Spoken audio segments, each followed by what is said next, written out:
Hello guys, আসসালামু আলাইকুম। আশা করি আপনারা সবাই ভালো আছেন। আমি আল্লাহর রহমতে অনেক ভালো আছি।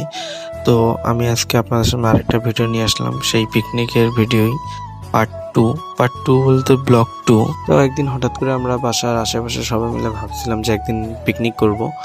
তো যেইভাবে সেই কাজ আমরা পিকনিকের সবকিছু আয়োজন করতেছিলাম, যার জন্য আমরা সবার প্রথমে চলে গিয়েছিলাম বাজারে। আমাদের সবকিছু কেনা হয়ে গিয়েছিল, বাট পেঁয়াজ আর মুরগি কেনা বাকি ছিল, যার জন্য আমরা বাজারে গিয়ে সর্বপ্রথম চলে যাই পেঁয়াজ কেনার জন্য। তারপর সেখান থেকে যাই মুরগির দোকানে মুরগি কেনার জন্য। বাসায় আগে থেকেই 2টা মুরগি ছিল, আর বাজারে গিয়ে আমরা 2টা মুরগি আর পেঁয়াজ নিয়ে বাসায় চলে আসি। তারপর সব কেটে কুটে সব পরিষ্কার করে নেওয়া হয়, আর এদিকে আমাদের সসপ্যানটাও পরিষ্কার করে নেওয়া হচ্ছিল রান্না করার জন্য। তারপর আগে থেকেই খিচুড়ি রান্না করার জন্য যা যা সামগ্রী দরকার সবকিছু আমরা সুন্দরভাবে এখানে গুছিয়ে নিচ্ছিলাম। দিন আমার ভাতিজা একটা বালতিতে করে পানি নিয়ে এসে সসপ্যানে দিচ্ছিল খিচুড়ি রান্না করার জন্য। তারপর সসপ্যানের মধ্যে একে একে সব মশলা, তারপর পেঁয়াজ রসুন যা আছে সবকিছু দেওয়া হচ্ছিল।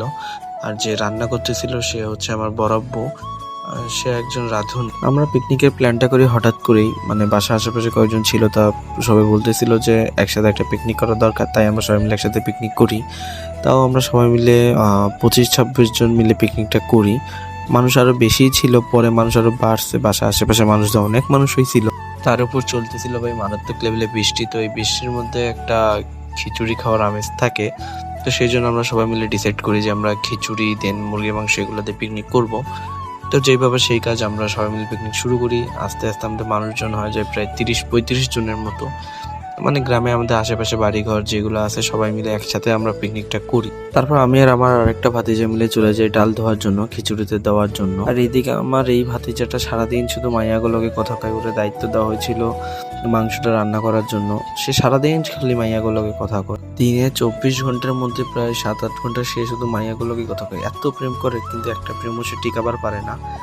তারপরে খিচুড়িতে আমরা চাল ঢেলে দেই। এখানে চাল ছিল প্রায় আমাদের 16-17 কেজির মতো চাল ছিল, তার মানে বুঝেন মানুষ কতগুলা ছিল। তারপর এদিকে আমাদের খিচুড়ি প্রায় হয়ে গেছে, তার মধ্যে আমাদের রান্না করা মাংসগুলো ঢেলে দেওয়া হচ্ছিল আর ভালো মিক্স করা হচ্ছিল। আগের বার যখন খিচুড়ি রান্না করেছিল এবার মাংসগুলো ভালোভাবে মিক্স হয়েছিল না, ওই জন্য কারো কাছে গেছিল, কারো কাছে বিশ্বাস করবে। আমরা খাইছি, আমাদের কাছে মাত্র 2 পিস আসছে, যেখানে আমরা ওই বড় ইয়াটার মধ্যে আমরা 3 জন খাইছি। দেন হলো ওই যে মাংসের যে কড়াইটা ছিল না, ওর মধ্যে যে ঝোলগুলো ছিল ওটার মধ্যে আমরা মুড়ি মাখাই খাই। ফাইনালি আমাদের খিচুড়ি একদম ভালো মতন হয়ে যায়। ওটা আমরা কিছুক্ষণ ঢেকে রাখি দম নেওয়ার জন্য। সো ফাইনালি আমাদের খিচুড়ি একদম রেডি হয়ে যায়। তারপর খিচুড়িগুলো আমরা একটা বলে করে ঘরে নিয়ে আসি প্যাকেট করার জন্য, কারণ প্রচুর পরিমাণে মানুষ, তো এদেরকে যদি মনে করেন যে প্লেটে, আগে আমরা যেভাবে প্লেটে করে খাইছিলাম ওইভাবে যদি দেওয়া হয় তাহলে একটা সমস্যা হইতে পারে, বলা তো জানে গ্রামের মানুষ। সো আমরা এখানে সবগুলো প্যাকেট সুন্দরভাবে করি। প্যাকেট করার পর আমরা নিজেরা খাইতে বসি, যেগুলো অবশিষ্ট ছিল ওগুলো আমরা খাই।